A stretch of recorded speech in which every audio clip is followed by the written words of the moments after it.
Dias. I'm your host and Letitia Naturally B. I think I pushed all the right buttons.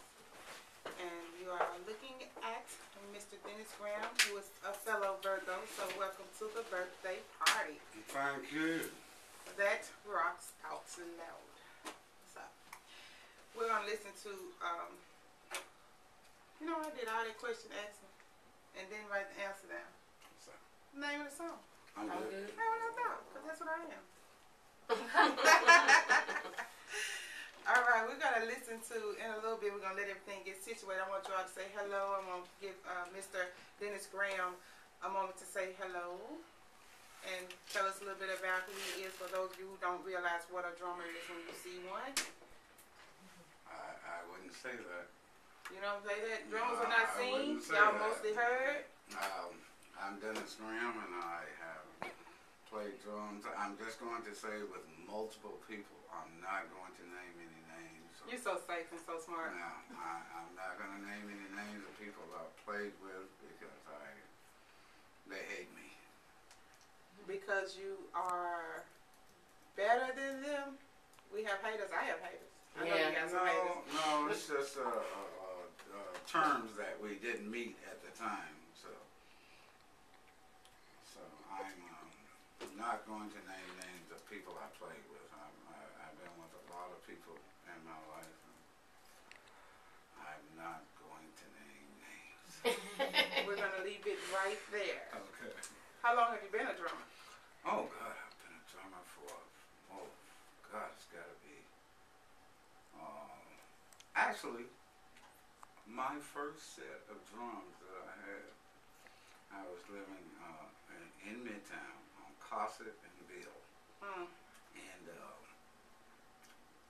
we used to play a tub, a metal tub that people used to take baths in. Yes. What I would do would be break a mop handle off that had been used and use that as a mallet. And I was playing one day. The Sheraton Hotel was on Union, and oh my God, this was in the 60s. You talking now? Yeah. You talking now?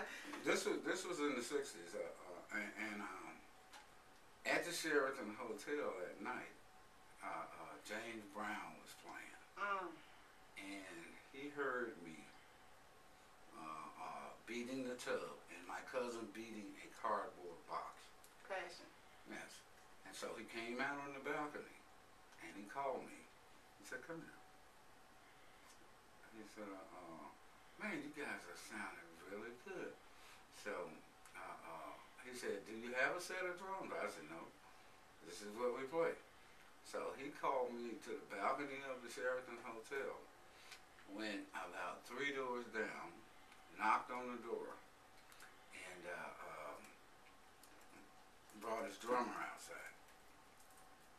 And he made his drummer give me his drums. No, he did. Yes, he did. That's all right. That was my first set of drums. From James Brown. From James Brown. And that's a blessing.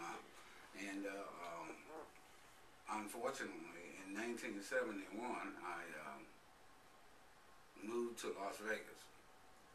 And I left him with a friend of mine who was a drummer for Ronnie Millsap. Okay. And his name was Steve Hope.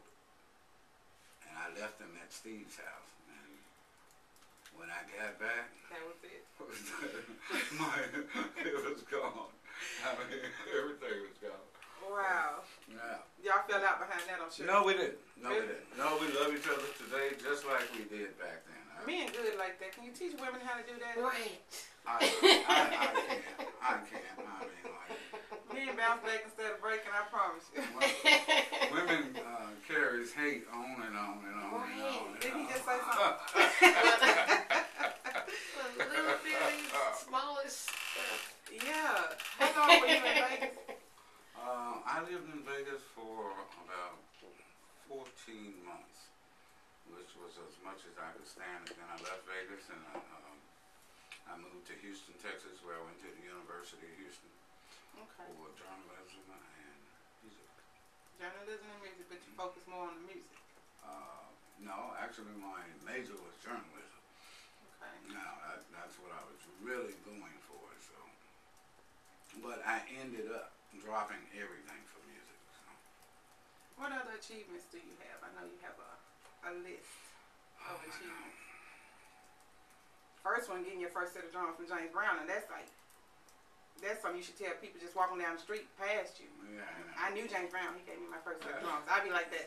Like I knew James Brown. that was spectacular. I've done so much. I moved to after I left Houston. I moved back to Memphis for a couple of months, and then I moved out to Hollywood, where I took acting classes in Beverly Hills. And I had a Scope commercial. I did a Track 2 commercial. I did a Budweiser commercial. This is all while I was studying. When you did that Budweiser commercial, did they give you free Budweiser for lifetime? No, they did not. Okay, so then I take that off my to-do list of things to do. Don't do Budweiser. I had to pay for them just like everybody. Oh, God, and I'm looking for some perks. So I'm just like. Right. So I spent 6 years out there, and yeah, it was about 6 years. And I came back to Memphis for a visit and moved to Toronto, Canada, where I spent the next 26 years. That's where I met Drake's mother, and we got married. Now, I was also acting up there. I did quite a few movies up there because everybody was coming up there because the dollar value was cheaper. So. Okay. So, Toronto, which we already knew, and your son Drake, whoever does not know, this is Drake's father. You're proud of him, I'm sure. I am very proud of my baby. I will be joining him on the 20th of September in Miami. Party like a rock star. Happy birthday. That's what I'm going to do. I mean, if you've ever been to a party, you gotta go to a party with Drake. Where am I going to be on the 20th? Right. Miami. I need to find, hold on. Okay. Let me call Amtrak. I might be there by the 20th if I get on the train, right? Wow. Okay. All right. So that's it. I mean, I thought it was okay. He's your only child. Drake is not an only child. Drake is not an only child. I have a daughter named Stephanie,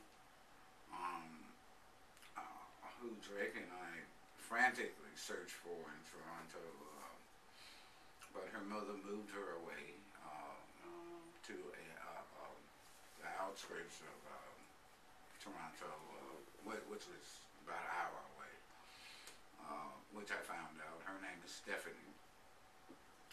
And I also have a son. My son, who found me about 8 months ago. And this was from a high school sweetheart of mine. He's 38 years old now.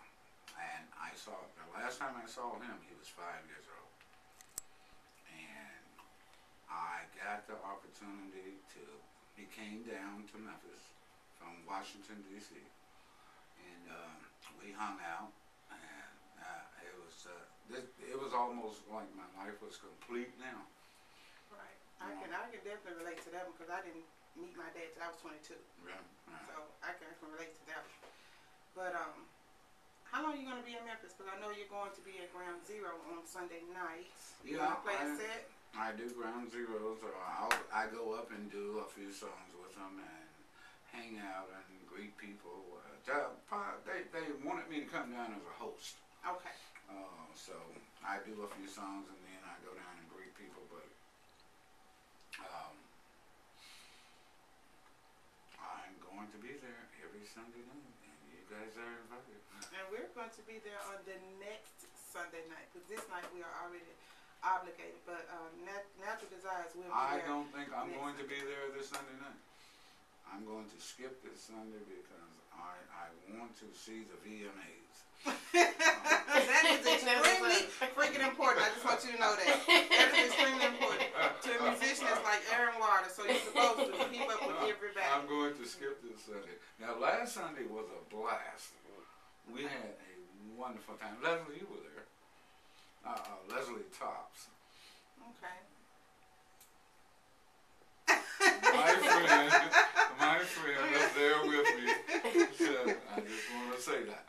That word has so many meanings. Listen, I want to hear "I'm Good." Okay. This song is a collaboration between the one and only